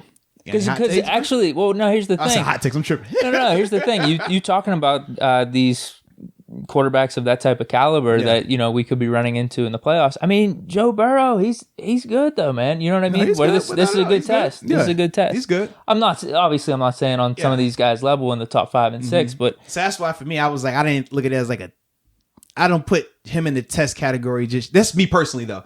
I just feel like because like I mentioned, like their team isn't good enough with Wentz, Watson, and Lamar. So like you could, I guess we have faced quarterbacks of like this type of caliber. Then I don't know. I guess it's just another small test. Then I don't know. I mean, are we playing? We're not playing any of these quarterbacks in the regular season. We don't. No, that's the problem. We don't face anyone in the NFC. We don't face Mahomes. So that's why for me, I'm like, we can't just fall into that trap of because the schedule is going to allow us to beat these teams. That's all we're focusing on and gearing on. It's like, bro, you got to be doing more than that. You got to be getting prepared for what's bigger than this, man. Because even with that, we still aren't even dominating these teams from start to finish.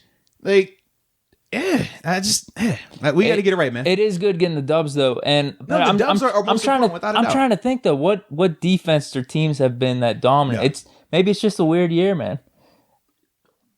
I haven't deep dove into all that. Yeah, but because Kansas City, like them against the Panthers is still Kansas close City's never games. been viewed as an elite defense. No, but I'm talking about like dominant teams. I mean, we're 8-0. I mean, I'll take it. But you're right. There's always room for improvement. It's just funny that we're 8-0, just complaining about certain things. But hey, we know what the goal is here. Yeah, the goal is Super Bowl, man. But this is why, I mean, you've heard me talk about, even from a record standpoint, and people have had their issues with this in terms of when the NFL doesn't view the Steelers as the number one seed, right? But they're like, well, they're the only undefeated team. Just because you're undefeated is different between being the best team on paper and the best team that is just the best team in general. Even when we talk about just quarterbacks, right? You'll view Ben as the best quarterback, even though when you look at the stats on paper, it's like, that doesn't add up, but because I watched the game. Right, but so same thing, right? So when we're talking about, even though the Steelers are 8-0 and they've beaten these teams they're supposed to beat, it's like, man, we know when we watch these other teams what that looks like. We haven't seen that from our team just yet. That's what I mean. But this year, though, I don't know if they're... So wait a minute. So you're going to act like the Chiefs haven't put up crazy wins. They haven't had blowout wins. The Ravens haven't had blowout wins. We acting like that right now. The Saints haven't had blowout wins. The Bucks haven't had blowout wins versus quality opponents. We just saw the Saints whoop up on Brady and the Bucks, who we said probably were the NFC favorite at one point this year. What does that mean though? Because then they're also struggling against the Bears. Or like but Kansas City against the Panthers is 30-33. But this is not saying the Panthers are that bad or anything, because they're not actually. They're not. And then the caveat, but then with the Chargers, Chiefs with the Chargers, and we already said Justin Herbert's a good quarterback. That's a good team. I know, but they've had close games. And even with the Chargers, you realize they've had double-digit leads and lost them in, I think, 3 of their 4 last games. So even with that, they're still a good team. They have to work on the execution at the end of it. But what I'm alluding to is you're naming off teams that are still good. But we blew out the Browns. That's the thing. Yeah. And they're supposed to be a good team too. So okay. I mean, we have that. I don't know. Do we want a more frequency of the blowouts? Is that what we're looking for? No, I would just want us to play a lot better and more consistent. That's what I'm looking for. I mean, if we're looking to just get by, I mean, the Bears, for example, the Bears on paper, hey man, they getting by. They're winning. They're good. But I guess that's my point. Yeah. I don't know. Is there any team that has been that crazy consistent? That's the standard in years past, maybe. Even this year, in terms of when you're trying to make it as, well, they've looked perfect in every game. I'm not saying that. But these other teams that I just listed off have looked a lot better more games than we have, even though we're winning. That's the difference. That's what I'm saying. Okay. Like, what teams are you thinking? I already said it. Chiefs, Ravens. I said that, man. Both of those teams have looked dominant at portions of the season, man, versus multiple teams, not just one team. That's what I'm saying. Saints, once they figured out, and the whole issue with the Saints was what? When they lost Michael Thomas, for those 3 weeks, they were trying to figure out what their offense was going to look like. Even when they blew out the Bucks the other day, that was probably their first game of finding a new, their second game of finding a rhythm of, okay, we don't have our star receiver. This is how we're going to attack teams. Still different. And that was, like I said, with them losing, I mean, you could make the debate if he's their best player on their team or not. Michael Thomas versus Drew Brees, depending on how you want to view it. But you can just see the level in which they play it consistently or more times than not. That's what I'm alluding to, man. As of late, though. What do you mean as of late, bro? They look bad in the first half of the season. No, they look bad. Or not, the first half of the season up to this point. When Michael Thomas went down, that's when they look bad. I don't think he's played at all up to this last game. He missed. No, Michael Thomas hasn't been back. He missed, I think it was 2 or 3. It might be more than that. I don't think he's played. For a while. He's been down for a while. And it took them time to adjust to that. That's what I'm saying, man. Okay. Yeah, but we can't. So what's the excuse with the Bucks then? Huh? What's the excuse with the Bucks? What do you mean? I mean, but this is my point. There's been a lot of ups and downs with a lot of these teams, like Seattle. Everyone's been high on Seattle, but then we've already said with Seattle, it's Russell Wilson. We said that their roster is not good. But people got them as the Super Bowl contenders, though, out of the NFC. I personally haven't said. I thought we both said Tampa Bay. That's what we said. I don't know. There's probably 3 or 4 teams in the NFC. You put Seattle up there. They're contenders, but you realize they're allowing a historic rate on defense right now from a passing standpoint. I mean, they are in line to be one of the worst defenses in the history of the NFL. Like, that's what they're on par for. So that's why, for me, I never view them as, I think it's more Russ dominant. If Russ plays well, then they got a chance. But if he has a game where we saw how the Bills were able to get after him, that team looked bad once he got taken out of it, man. Once you can create that hostility with Russ, they're not the same team. I think that the Saints, Bucks, they are way better than the Seahawks. Way better. Yeah, but then this is even coming off the Bucks just getting blown out, and then you could talk about the Packers. They got blown out against the Bucks. They've had some shaky games. So if we're talking about the Steelers being in like the top three, you mentioned the Ravens and Chiefs. Yeah. I'd say those other teams have some flaws too. But I already said they have flaws. But we're talking about the Steelers. Yeah, we're talking about the Steelers in terms of gearing up to play those type of teams. At times, those teams have been looking a lot more impressive consistently than we have, even though we have the better record. That's what I'm saying. I don't know about that. I mean, maybe, I mean, if someone wants to make the argument with the Chiefs because of their explosive offense, but like you could point to maybe some flaws in the defense, or maybe some. I don't know. I haven't watched all the games, but yeah, they looked kind of ordinary against the Chargers. You mentioned the Broncos, even though they won by what was it, like 20 or 30 points. Okay, like if someone wants to make that argument, I mean, whatever. I mean, they're 8-1, we're 8-0, so that's all. Cool. What? None. All right, I'll take us though, man. I'll take us. Cool. Fixing these problems that we're talking about. I hope so. Learning week by week. We got Williamson in here. All right, we're ready. We're ready, dude. I hope so. We ain't got to worry about them until later on anyway, so we good. Coming to Heinz Field. Wherever it's at, we're good. The one seed. We're good. That's it, dude. We got score predictions. Yeah, we already did the hot topics, man. We got that out the way early, man. I got nothing else, yeah. Score predictions, I'm going to go 27-13. No. Wow.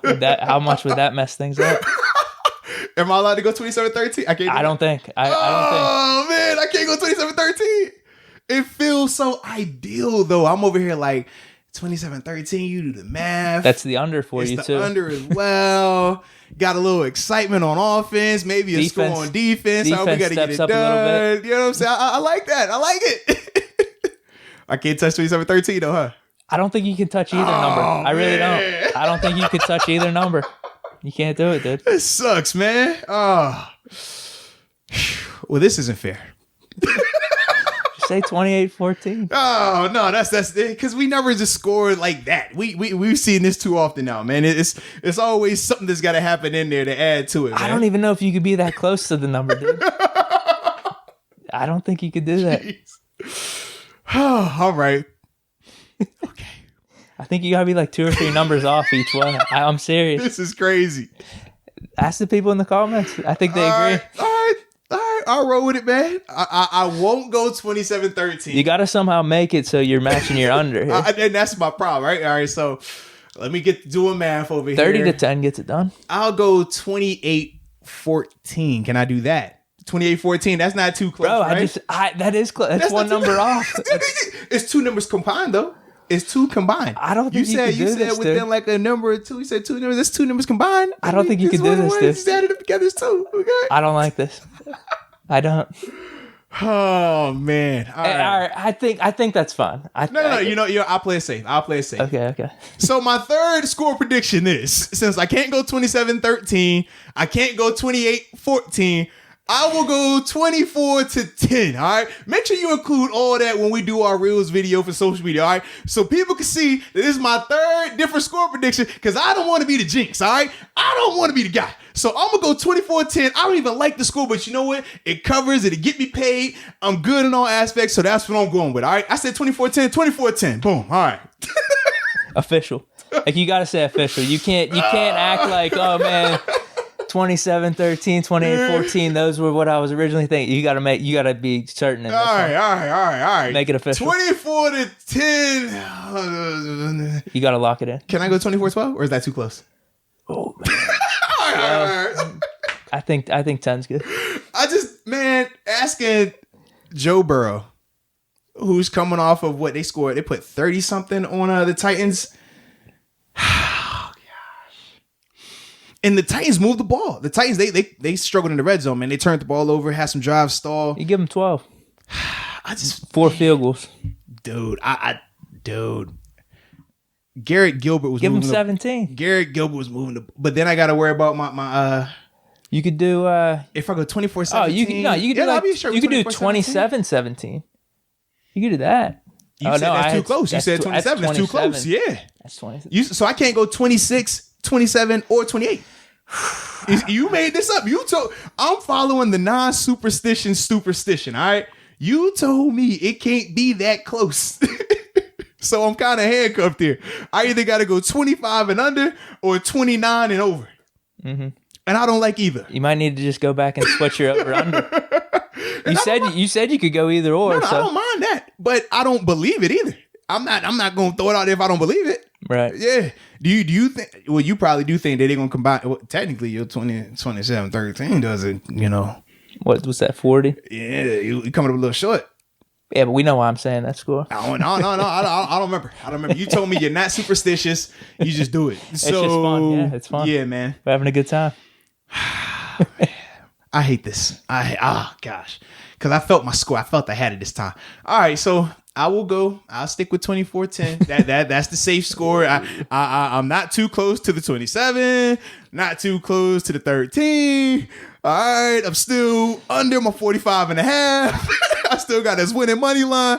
All right, I got a lot going on here, but I think I got this. All right. Listen, dude, Burrow, to fit in with your narrative, Burrow could maybe move the ball a little bit, but then just some their running back fumbles in the red zone or something like that. Oh, I said the Titans struggled in the red zone. The Bengals, they were fine. They scored their points. I'm talking about this game. Okay. Any given Sunday, man. Right. We just saw it last week. We weren't expecting Gilbert to be doing anything. But I'm expecting Joe Burrow to do something. That's what I'm saying. That's what I said. The running back might fumble. Burrow could do something, but then their running back fumble. And that's one play. That's one drive. Maybe their kicker missed a field goal here that's or something. Two. Randy Bullock's been pretty good, though, former Pittsburgh Steeler as well. See, I just remember the first game, him missing that one against the Chargers. But he's been good for the most part. He's been good after that, huh? He missed the one to take them to overtime. But then even when he was with us in Pittsburgh, I think it was like for 2 or 3 games, like he still played well for us as well, man. Had some good field goals. We had him? Absolutely. Scobie year. Huh? Scobie year. Absolutely. We had him before or after Scobie? It would have been after. Yeah. Wait, but then we got rid of him. Yeah, well, because we only had him on a 1-year deal. Did he get hurt or something? Because we brought Boswell. Yeah, we had like multiple guys get hurt. That's how we got to Boz. Yeah, Boz was like our 3rd or 4th guy that year. We started with Sean Sweetson. He gets hurt in the Hall of Fame game. Then we bring in Garrett Hutley or something like that. He gets hurt his first kickoff, 3rd preseason game. We're playing the Buffalo Bills. I was going to say, I don't remember him playing in the regular season. He gets hurt like the first kick or something like that he had. We obviously make the move for Scobie. Then that whole experiment goes how it goes. Patriots game, the Ravens game. Then I want to say that's when we brought in the young boy. I'm drawing a blank on his name already. Randy Bullock. He played, I think it was 2 or 3 games, had some kicks, made them, were good. And then I want to say he got hurt. Okay. And then that's why we ended up getting Boz. And then we let him leave because Boz was kicking well. And then he signed with the Bengals because literally it was like we had him on our team to beat the Bengals. And then he was against us when we were playing against the Bengals and we were giving him crap for it. Like, is he over here? And I think he missed the kick once he went over there. We were like, we got the good side of him. Now we're all right. Because we were still, we were so like scarred. Even when Boz would go out there that year, we were so nervous. Boz was money though, man. No, he what? No. At that part of the year, though, you got to think he was on the street. He was not employed. Everyone was nervous. It was no Boz was money that year. This is our guy. No. That only happened at the end of the year. Yeah. Prior to that, we was over here like, man, we didn't see the Scobie experiment. We didn't went through all these kickers. Like, Lord, please work out. Now it's obviously different, but during that time it was a lot going on, so we felt like we had lucked up. It was like, oh man, all right, our kicker's hitting it, thank God this week, and you finally missed, but at least you was on their team when you did it. So yeah, 24-10 then, huh? Unfortunately. Wait, you got to be certain about it though. Yeah, I think you got. I'm not certain. I hate that score. I hate it. I'm not gonna lie to you. I hate it, but I have to do it because of the circumstance. But I absolutely hate it, bro. So okay, yeah, it is what it is. 24-10. I'm rolling with it. Well, unfortunately, I'm gonna say 27-13. Must be nice, man. Must be nice. You jealous of that score prediction? Yeah, this week, yes. Is this the first time you are? This week I am a little bit, man. I just especially the 27 part. I was like, I like that a lot. Yeah, but since I'm not allowed to use my 27, it's just it's not far off from mine, dude. No, it's far enough. It's far enough, man. 3 points. That's good. You get it 3 points away. Unfortunately, we'll roll with it. I think I'm good. I don't got anything else. Must be nice. I got my score prediction locked in. All right. So, with that being said, it was fun. Appreciate everybody for tuning in. Shout out to all the subscribers. And until next time, peace.